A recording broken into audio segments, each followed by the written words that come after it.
Oke guys, saya melihat ini di TikTok. Katanya dengan mencampurkan abu dengan minyak tanah, kita bisa membuat api dengan nyala yang awet dan bisa kita gunakan untuk keperluan memasak dalam situasi survival. Pertanyaannya, apakah cukup worth jika kita buat dalam skala yang lebih besar? Mengingat abu sisa pembakaran seperti itu mudah ditemukan di alat pemusnah sampah yang saya punya ini ya.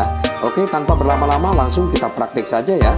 Kita ambil abunya dan kita saring agar bisa kita buat briket berbahan bakar minyak tanah. Berikut ini adalah abu yang sudah disaring dan dalam kondisi yang kering.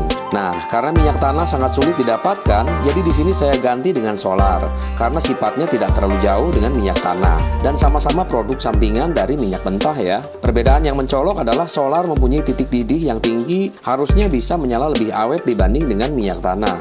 Agar pekerjaan kita tetap terukur, di sini saya masukkan solar dulu pada gelas plastik ini sebanyak kurang lebih 20 ml. Lanjut kita masukkan abunya secara bertahap. Kemudian kita aduk sampai mendapatkan konsistensi yang pas, yaitu tidak terlalu basah dan cukup lembab saja.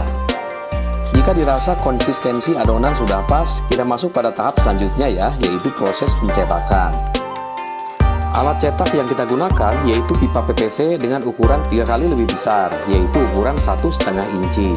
Harapannya agar bisa memasak air lebih banyak. Lanjut adonan tadi kita masukkan ke dalam cetakan, kemudian kita padatkan sepadat mungkin ya.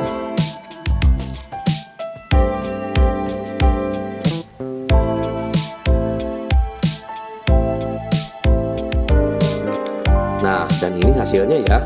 Yuk langsung kita tes saja di tungku darurat. Karena titik didih solar lebih tinggi dibanding minyak tanah, jadi penyalaan tidak seinstan pada minyak tanah ya. Tapi jika sudah menyala, hasilnya tetap besar dan harusnya lebih awet ya dari minyak tanah. Setelah menyala dengan baik, langsung kita tes saja untuk memasak air sebanyak 1 liter ya, menggunakan panci praktek yang kemarin kita cuci menggunakan racikan pembersih.